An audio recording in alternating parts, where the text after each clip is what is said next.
Okay, so there's a reason I have started this YouTube channel, and probably you might have subscribed to this YouTube channel, which is to be on top of your DevOps game. And in this particular video, I want to talk about one such topic which can definitely take your DevOps game to the next level, which is speaking at conferences. So those of you who follow me on LinkedIn, you would have seen my post a couple of weeks back that I went to Japan for the open source summit organized by the Linux Foundation to talk about eBPF. And, it was a session where I talked about eBPF along with my colleagues at Google and shared how eBPF can help organization with observability, etc. Now, it's not something very obvious which a lot of people start out their DevOps journey with in their mind.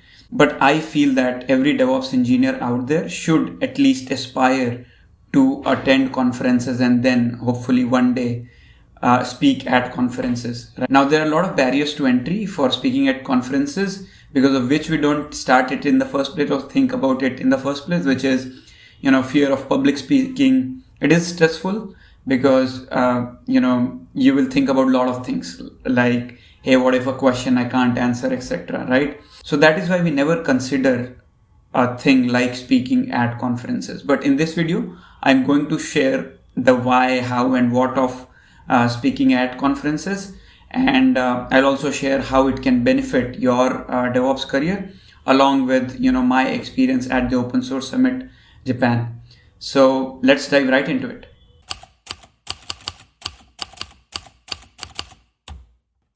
Now, let's clear one thing, which is, for me at least, I love challenges and I treated this as a challenge. Now, I've been speaking at a lot of conferences in India, but I want to do something outside of India as well. So I took that as a challenge and, I love challenges. And if something is very difficult for me, I am like, okay, I have to do this particular thing, right? So it's not just for the professional thing, but personal thing as well. Like buying a BMW as well. Anyways, now if you start giving a presentation at a conference, you think about a lot of things, right? So for example, there's one particular topic, right? So for example, for me, it was eBPF. It can be some other topic as well, like Kubernetes, Argo CD, Crossplane, etc. And so you don't just prepare the slides or deck for it, right? You dive deeper into that particular topic. So in that way, what happens is, in a way, you have that continuous learning as well. Plus, you dive deeper into a particular technology. So for example, eBPF was an alien technology for me like 1 or 1.5 years back. But since I ever came in touch with eBPF, I was so fascinated by the idea. So I dived deeper into it. Then I thought like, okay, I have to present a topic around eBPF. And then, I did it. So it's not about just, having the basics, etc. You try to become an expert in it. Even though I believe like you cannot be an expert in any of the topics because they are so huge, etc. We can try. So, but yeah, you try to become an expert in that thing because you have to give a conference, right? So you try to dive very deep into that particular topic. So that's one thing which happens when you decide to speak at a conference. The second thing is, once you are into the conference and you are speaking or you are attending, you network with a lot of people. So for example, for me, it was like I met with people from Adobe, Autodesk, Google as well. And you try to discuss a lot of things in the industry which is happening, right? For example, platform engineering is one thing which is picking up pace, right? So I had this awesome conversation from a person from Autodesk. So once you talk with all those people, you get a lot of good new ideas, new perspective as well, based on whatever you talk about and, the latest things which is happening in the industry.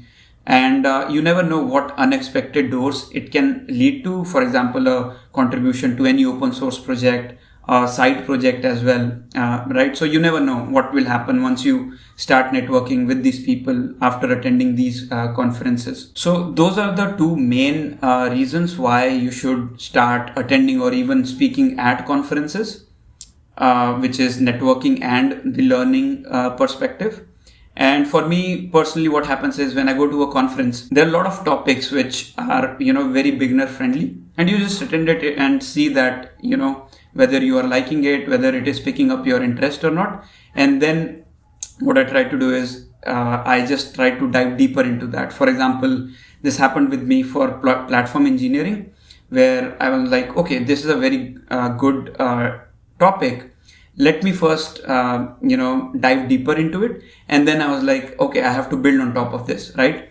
So that is one major advantage that, at least happens with me. And I know there are a lot of beginners subscribe to my YouTube channel who are aspiring DevOps engineer or just starting their DevOps journey.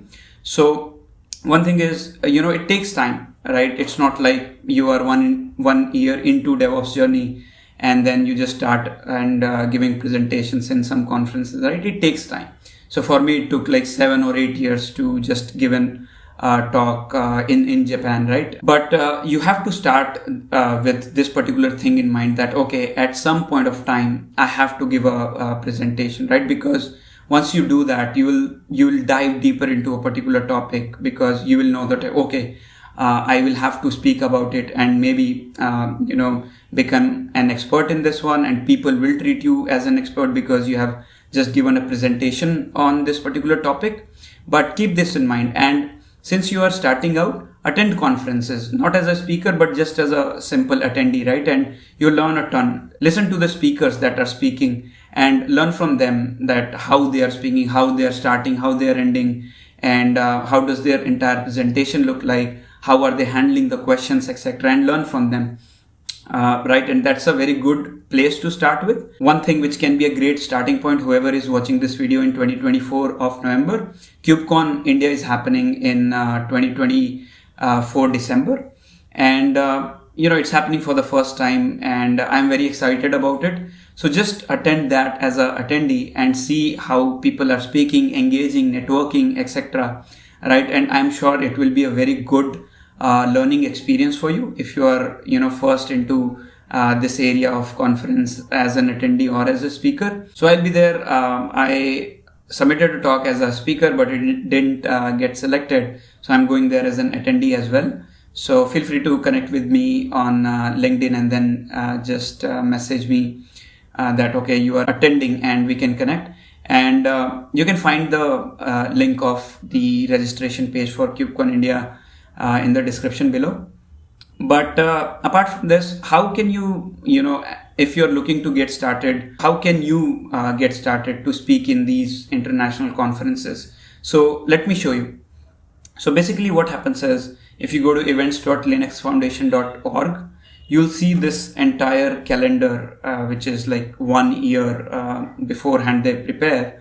So you can see the topics and the conferences like ArgoCon, KubeCon, and you can just see which particular conference is about topics related to your expertise, etc. And just click on them, click on, submit a proposal, etc. and then apply there, right? You will have to submit a draft, an abstract of your particular content and a title, description, etc.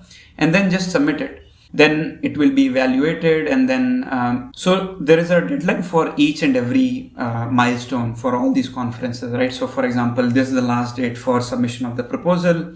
This is when the proposal will be shortlisted. This is when the schedule will be out, and this is when the conference is, etc. So whenever you are preparing for this, you have to be, forward looking. Like for us, it was like we started 4 months in advance, and then we submitted our proposal. It was selected 2 months back. Then we planned our travel and, requested for the visa, etc. Now if it is happening in the, local country, you might not have to go through all these things of visa, etc. But at least you have to apply 3 months beforehand, and then see whether your proposal is selected. And then you'll have to prepare for the content. And you have to, prepare for any questions that can come from the audience and all these things, right? You will have to rehearse as well, because you'll be speaking at a large audience. So that is what I wanted to share in this particular video. So if you are someone who is starting out, keep this in mind that okay, at some point of time you have to speak at a conference, because this will give you unparalleled advantages to your DevOps career. And believe me, I have seen a lot of gains from this. Just one thing, which is you meet a lot of good and people who are excited about a particular technology, and then you just talk to them, and it opens a lot of doors, right? It might also help you in finding your next dream role as well, right? So you never know what opportunities this particular thing can bring to you. So I hope you like this video. Share it with your friends, colleagues, etc. if you like this video, and subscribe to this channel to see more awesome content like this. Now, if you like this particular video and you are just getting started with your DevOps journey, so you like this video as well, in which I share the 7 projects that you can do to upskill your DevOps game. So that's it from my end. Thank you so much. See you in another video. Until then, you get to live, make the most out of it.